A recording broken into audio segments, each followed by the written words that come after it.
Hello everyone, स्वागत है आपका मेरे चैनल लर्न हिंदी टुगेदर में। आज की क्लास में हम स्वर संधि के भेद पढ़ेंगे। पिछले क्लास में हमने स्वर संधि के दो भेद दीर्घ संधि और गुण संधि पढ़ लिए थे। आज हम पढ़ेंगे वृद्धि संधि के बारे में। तो देखते हैं इसका नियम। यदि किसी स्थान पर आ या आ के पश्चात ए या ए आए तो दोनों मिलकर ए हो जाते हैं, और यदि आ या आ के पश्चात ओ या औ आए तो दोनों मिलकर औ हो जाते हैं। इसको याद रखने के लिए मैंने यहाँ लिख दिया है। क्या है? यदि किसी स्थान पे आ या आ के बाद ए या ए आएगा तो ए बनेगा, और आ या आ के बाद ओ या औ आएगा तो औ बनेगा। तो इसमें क्या क्या बनेंगे? या तो ए बनेगा वृद्धि संधि में, या तो औ बनेगा। और शब्दों में हमें इसकी मात्राएं देखने को मिलेंगी। मात्राएं सबको पता ही होंगी। ओके, तो गुण संधि और वृद्धि संधि में कंफ्यूज मत होइएगा। गुण संधि में एक एक मात्राएं होती हैं, ए और ओ बनता है। वृद्धि संधि में ए और औ बनता है। ओके, इसकी ट्रिक है, शब्द के बीच में यदि ए और औ आएगा, दो मात्रा वाले आएंगे, तो वो क्या होंगे? वृद्धि संधि के उदाहरण होंगे। जैसे ये लिखा है एक एक, मतैक, तथैव, महेश्वर्य। महेश्वर्य, इसमें दो मात्रा होगी, महेश्वर्य। तो इन सभी में दो मात्राएं हैं। ऐसे नीचे ओ वाले नियम में भी दो मात्राएं मिलेंगी, तो इसके हिसाब से हम देख लेंगे ये क्या है, वृद्धि संधि के उदाहरण हैं। कुछ शब्दों में अपवाद भी होते हैं, तो हमेशा ट्रिक्स को 90% मान के चलिएगा। 100% काम नहीं करते हैं। कुछ शब्द होते हैं जो हम क्वेश्चंस के माध्यम से याद कर लेंगे तो हमारी ट्रिक काम कर जाती है। देखते हैं। अभी हमने पढ़ा आ और ए के बाद इसको जोड़ने पर क्या बनता है? ए बनता है। उदाहरण देखते हैं। एक प्लस एक मिलकर बन गए एक एक, यानी दो मात्राएं। एक में था आ, अंत में अंत वाला वर्ण क्या था? आ था, और दूसरे वाले एक में प्रथम वर्ण था ए। दोनों मिलकर क्या बन गए? ए। और हम देख भी सकते हैं एक एक में ए की मात्रा लगी हुई है। ऐसे ही मत धन एक के मिलकर क्या बन गया? मतैक्य। ये क्या है? ए है। तो आ और ए मिलके क्या बना? ए। तो इसमें मत में क्या था? आ था।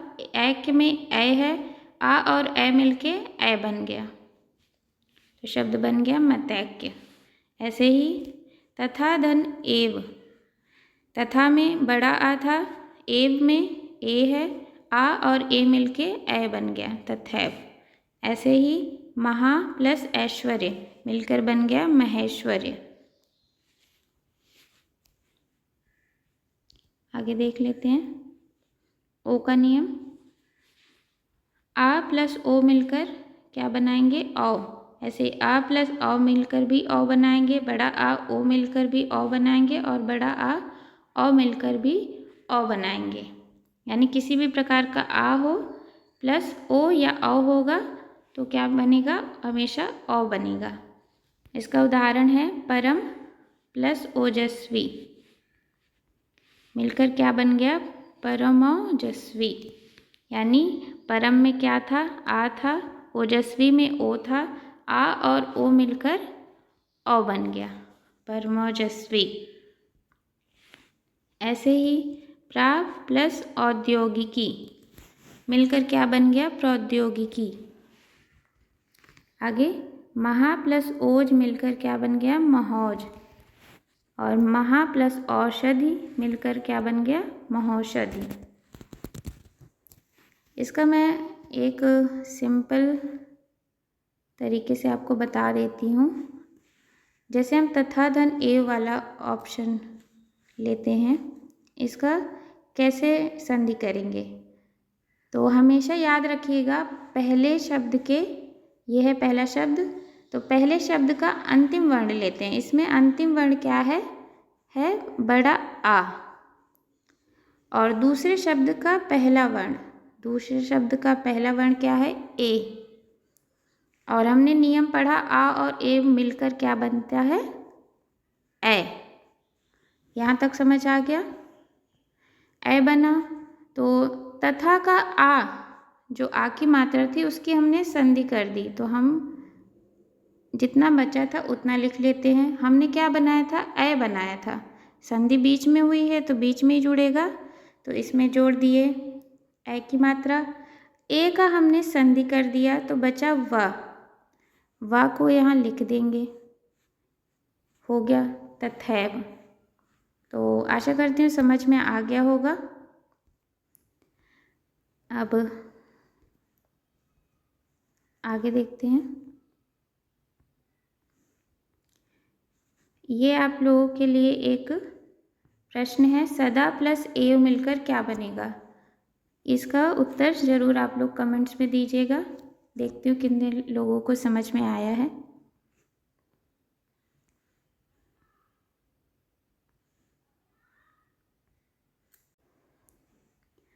आगे देखते हैं यण संधि। आज कुछ ज़्यादा ही गलतियाँ हो गई हैं, इसको इग्नोर कीजिएगा। देखते हैं इसका नियम। यदि ई बड़ी ई, ऊ बड़ा ऊ तथा री के का मेल किसी अन्य स्वर से हो तो ई या ई का या बन जाता है, ऊ या ऊ का वा बन जाता है, री का रा बन जाता है। क्या होता है, यदि ई ऊ री का मेल अन्य स्वर से होगा, यानी समान स्वर से नहीं, अन्य स्वर से, अन्य किसी भी स्वर से होगा, तो ई की जगह पे हमेशा या बन जाएगा, ऊ की जगह पे वा बन जाएगा और री की जगह पे रा बन जाएगा। इसको देखने के लिए कि किस शब्द में कौन सी संधि है, इसकी ट्रिक है, शब्द में हमेशा देखेंगे अगर आधा वर्ण है और उसके बाद या व रा वर्ण हो तो क्या होगा, यण संधि होगा। जैसे ये इस उदाहरण में देख लेते हैं। इसमें क्या है, आधा ता है, आधा वर्ण क्या है, आधा ता है और उसके बाद क्या है या वर्ण है, तो आधे वर्ण के बाद या वर्ण है, इसलिए इसमें यण संधि है। ओके, तो हमने क्या नियम पढ़ा था कि ई के बाद अगर कोई अन्य स्वर आए, अन्य स्वर क्या है आ है, तो क्या बन जाता है, ई का या बन जाता है। तो इसको उदाहरण में देखते हैं। प्रति में ई है, अक्ष में आ है, ई और आ मिलके क्या बन गया, या बन गया। इसकी संधि कैसे करेंगे, अभी हमने पहले भी देखा था। तो प्रा लिख लिया हमने और ता में जो ई थी इसकी हमने संधि कर दी, तो बच क्या गया, आधा ता बच गया। ओके, और आ की भी हमने संधि कर दी है, तो ई और आ मिलके क्या बना था, या बना था, उसको हम लिख लेंगे। अब बचा हैक्षा, तोक्षा को भी लिख लेंगे, तो ये क्या बन गया, प्रत्यक्ष। ओके, आगे देखते हैं।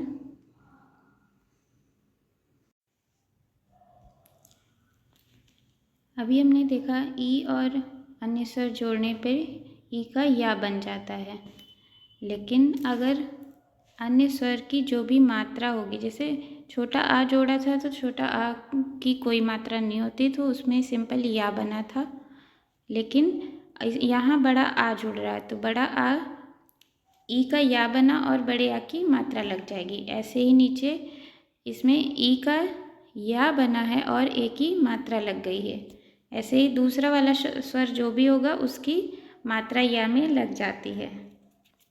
यहाँ पर ये या ही बनेगा, या बनेगा, क्योंकि बड़ी ई या बड़ी ई का या होता है और अन्य स्वर की मात्रा लगती, तो यहाँ अन्य स्वर छोटा है तो इसकी कोई मात्रा नहीं है, तो या ही बनेगा। टाइपिंग मिस्टेक हो गई है, तो देख लेते हैं क्या है। अति प्लस आचार, अति प्लस आचार, ई और आ मिलके क्या बन गया, या बन गया अत्याचार। प्रतिधन एक, ये मिलकर क्या बन गया, प्रत्येक। ऐसे देवी प्लस अर्थ, ई प्लस आ मिलके या बन गया देव्यर्थ। ऐसे अनु प्लस ऐ, ये हो गया वा का नियम। ई और ई में क्या बदलता था, या में बदलता था, ऐसे ऊ हमेशा वा में बदलेगा। तो ऊ और आ का मेल हुआ तो क्या बना, वा। तो अनु में ऊ है, ऐ में पहला क्या है, आ है, तो ऊ और आ मिलके वा बन गया, तो ये हो गया अन्वय। ऐसे ही ऊ आ मिलके वा बन गया, तो सु धन आगत मिलकर क्या बन गया, स्वागत। तो इसका कुछ लोग स्वा प्लस आगत विच्छेद भी कर देते हैं, जो कि गलत है। हमेशा इसमें स्वागत में क्या होता है, यण संधि होती है स्वागत में, इसको याद रखेंगे, बहुत इम्पॉर्टेंट है। स्वा प्लस आगत कैसे गलत है, क्योंकि यहाँ कुछ लोग देखते हैं कि बड़े आ की मात्रा है, तो ट्रिक में भी मैंने बताया था कि बड़े आ की, बड़ी ई की और बड़े ऊ की मात्रा होती है तो दीर्घ संधि होता है, लेकिन यहाँ पे दीर्घ संधि ना होकर यड़ संधि है, क्योंकि यहाँ यड़ संधि का भी नियम लग रहा है कि आधा वर्ण है उसके बाद या व रा हो, तो इसमें याद रखेंगे कि क्या है, यड़ संधि ही है। इसीलिए मैंने कहा ट्रिक हमेशा 100% काम नहीं करती है, कुछ शब्दों को याद करना पड़ता है। आगे देखेंगे भू प्लस आदि। भू में बड़े ऊ की मात्रा है और आदि में बड़ा आ है, ऊ और आ मिलके बन गया वा, तो ये शब्द बन गया भ्वादि। ऐसे ही एक शब्द है इति प्लस आदि, ये मिलकर क्या बनेगा, ये आप मुझे कमेंट्स में बताइए। अगर आपको क्लास पसंद आ रही हो तो लाइक, शेयर और चैनल को सब्सक्राइब ज़रूर कर लीजिएगा। आगे री का नियम देखते हैं। री और आ मिलके क्या बन गया, रा। री किस में परिवर्तित होता था, रा में। और अन्य स्वर क्या क्या हैं, आ ई, ऐसे कोई भी अन्य स्वर हो सकता है। तो देख लेते हैं। पितृ प्लस अनुमति, पितृ प्लस अनुमति, पितृ में री है और अनुमति में आगे आ है, तो री और आ मिलके क्या बन गया, रा बन गया। तो हमने वर्णमाला में पढ़ा था कि त्रा किन किन वर्णों से मिलकर बना होता है। इसमें त्रा है, पितृ में देखिए त्रा है, तो त्रा किन वर्णों से मिलकर बना होता था, आधा त प्लस रा से। ओके, तो यहाँ पे क्या हो रहा है, री का रा में परिवर्तन हो रहा है, और जो पितृ में ता बच गया था वो आधा ता रहेगा, तो ता और रा मिलके आपस में त्रा हो जाते हैं। इसलिए यण संधि के री वाले नियम में हमेशा त्रा दिखेंगे, आधा अक्षर अलग से नहीं दिखेगा। ओके,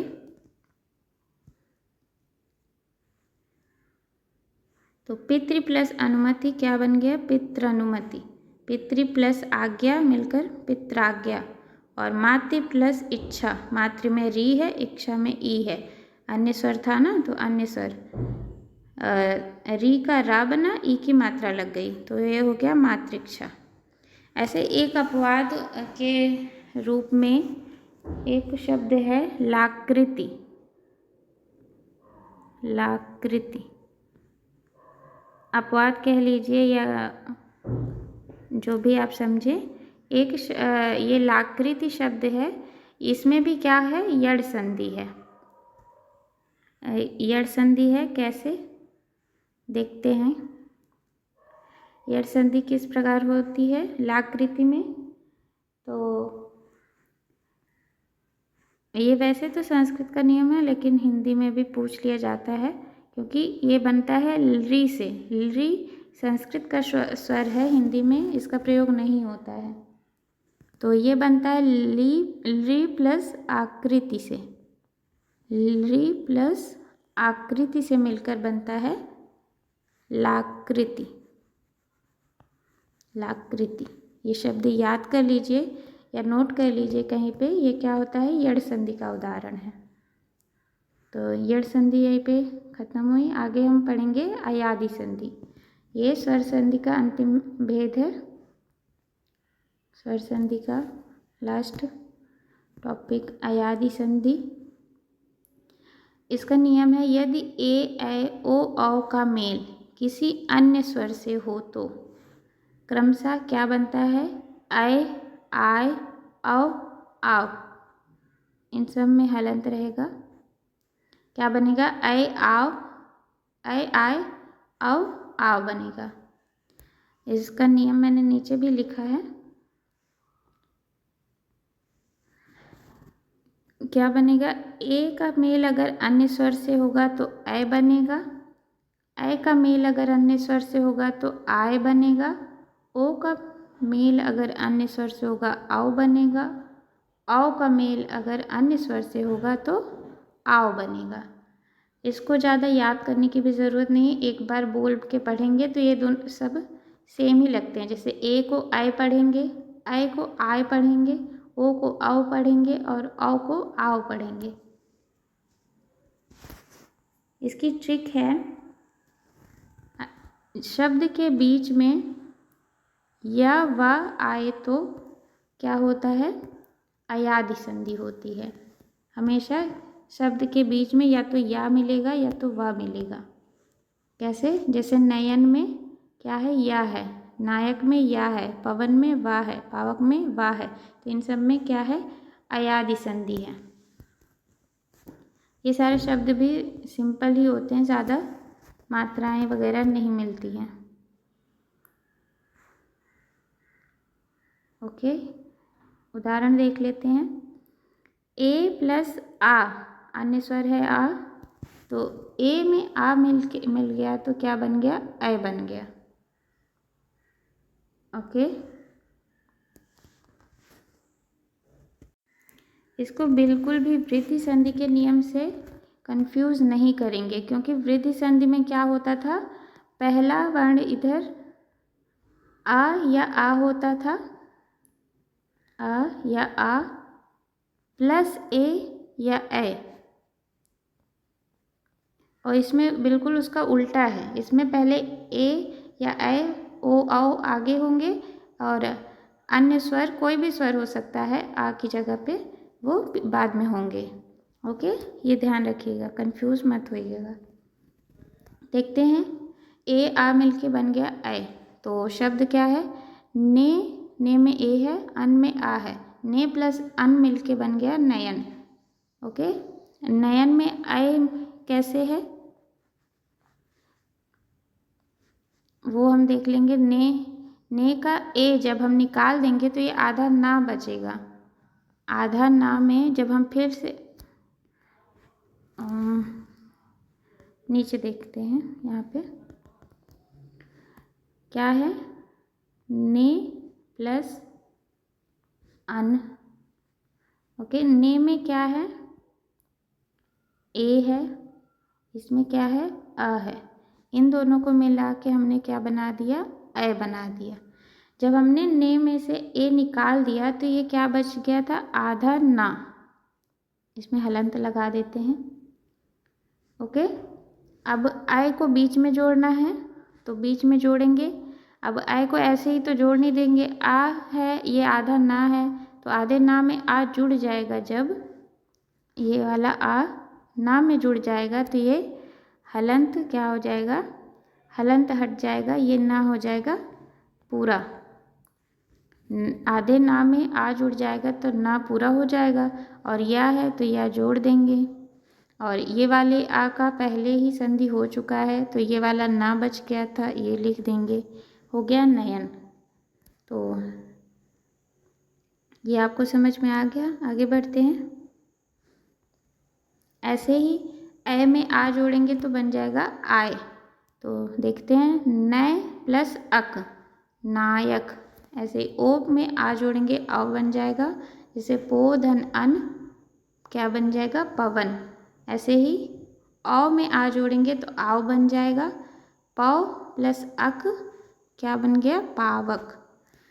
ओके, आगे बढ़ते हैं। तो हमने बताया कोई भी अन्य स्वर जोड़ सकते हैं। तो जैसे ओ में हमने ई जोड़ दिया तो हमको पता है ओ का हमेशा औ बनेगा, ओ का औ बनेगा, पर जो लास्ट वाला अन्य स्वर है उसकी मात्रा लग जाएगी तो छोटी ई की मात्रा इसमें लगा देंगे तो ये बन जाएगा अवि। ऐसे ही ए में ए का क्या बनेगा? आय। इसका क्या बन जाएगा? आय। आय, तो ई की मात्रा इसमें लगा देंगे, ये बन जाएगा आई। ओके, तो ये बना अवि, यानी पो प्लस इत्र, पो प्लस इत्र मिलकर क्या बन गया? पवित्र। ऐसे ही नय प्लस इका मिलकर बन जाएगा नायिका, नौ प्लस इका मिलकर बन जाएगा नायिका। आप लोगों के लिए एक प्रश्न है, गय प्लस इका का उत्तर आप लोग कमेंट में करके बताइए क्या होगी इसकी संधि। तो ये हो गया स्वर संधि समाप्त। अगर यहाँ तक आपको वीडियो समझ में आई हो और कुछ सीखने को मिला हो तो इस वीडियो को लाइक शेयर ज़रूर करें और मेरे चैनल को सब्सक्राइब कर लें ताकि मैं ऐसी ही वीडियो आपके लिए और भी बनाती रहूं। थैंक यू, मिलते हैं नेक्स्ट वीडियो में।